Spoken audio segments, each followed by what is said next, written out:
یہ ڈپریشن کے حوالے سے دوسری ویڈیو ہے۔ اس میں ڈپریشن کی اقسام یا اس کے جو گروپس بنائے گئے ہیں اس کی مختصر تفصیل بیان کرنے کی کوشش کروں گا۔ سب سے پہلے میں بیان کرتا ہوں مینک ڈپریسو۔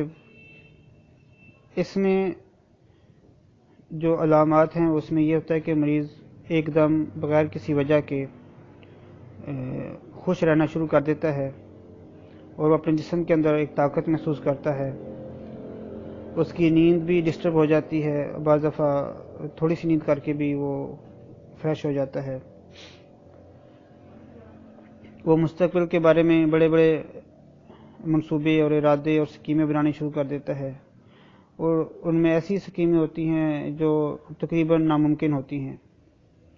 بہت زیادہ خریداری شروع کر دیتا ہے اور اپنے آپ کو بہت بڑی شخصیت سمجھتا ہے، اور اس کے علاوہ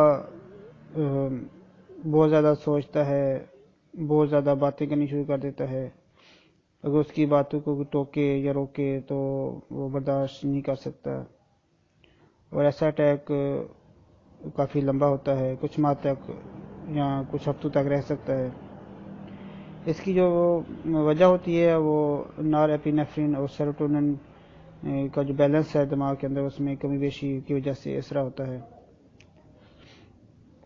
ایک ہے گریف ری ایکشن، اس کی ایک ڈپریشن کی قسم ہے گریف ری ایکشن۔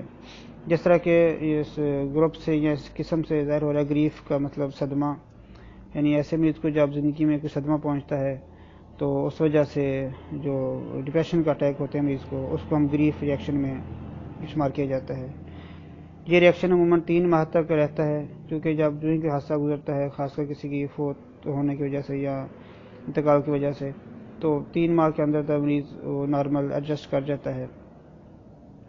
اس دوران مریض جو ہوتا ہے افسردہ رہتا ہے، وہ ہر وقت میرے شخص کے بارے میں سوچتا رہتا ہے، اس کی بیماری اگر بیماری جیسے ہوا ہے تو وہ چیزیں اس کو سوچ کے پریشان کرتی رہتی ہیں، اور وہ اپنے آپ کو قصوروار ٹھہراتا ہے کہ اس نے جو مرے شخص کی خواہشات کا احترام نہیں کیا یا اس کی باتوں کو نہیں مانا۔ اور گریف ری ایکشن نارمل ہوتا ہے اور یہ 3 ماہ تک جیسے میں بتا چکا ہوں یہ رہ سکتا ہے۔ اور ہومیوپیتھی میں اس طرح کے جو کیسز ہوتے ہیں وہ اگنیشیا سے بہت اچھا کنٹرول میں آ جاتے ہیں۔ تو ایک اور قسم ہے ڈپریشن کی ری ایکٹیو ڈپریشن۔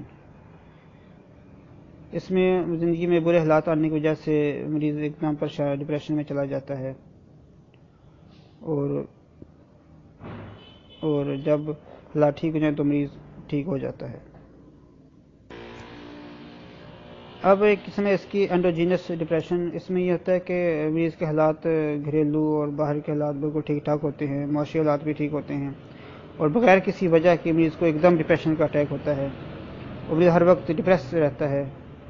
تو اس طرح کے جو اٹیکس ہوتے ہیں اس کو انڈوجینس ڈپریشن کہتے ہیں، اور ایسے اٹیکس جو ہوتے ہیں کچھ ہفتوں سے لے کر کچھ ماہ تک رہ سکتے ہیں، اور زندگی میں بعض دفعہ بار بھی اس طرح کے اٹیکس ہو سکتے ہیں۔ اب اگلی ویڈیو میں کوشش کروں گا کہ ڈپریشن کے حوالے سے جو ہومیوپیتھک میں کی جو ٹریٹمنٹ ہے یا ہومیوپیتھی میں جو ہم اس کی کس طرح ایسے مریضوں کی ہم مدد کر سکتے ہیں، اور اس بارے میں بات کروں گا۔ اب آتے ہیں لیبارٹری ٹیسٹ کی طرف، کہ مریض کی سب سے پہلے مریض کو کی سی بی سی کرنی چاہیے۔ سی بی سی سے یہ ہوگا کہ اس کی انیمیا کی کچھ شکایت ہے اس کی وہ دور ہو جائے گی۔ بعض دفعہ خون کی کمی سے بھی اس طرح کے علامات مریض میں پیدا ہو جاتی ہیں۔ T3 T4 TSH یہ ٹیسٹ ہونے چاہیے، اس سے تھائرائیڈزم کا جو رول ہے وہ سامنے آ جاتا ہے۔ وٹامن B12 کی کمی سے بھی اس طرح کے اٹیکس ہوتے ہیں۔ بلڈ یورین نائٹروجن BUN یہ ٹیسٹ کروا لیں، کریٹینن اور جگر کا افعال چیک کروا لیں، تو ان چیزوں سے سب کچھ سامنے آ جاتا ہے۔ اور اس کے علاوہ برین ٹیومر کا اگر شک ہو تو CT اسکین کروا لیں، تو اس سے دماغ کی جو صورتحال ہے وہ سامنے آ جاتی ہے۔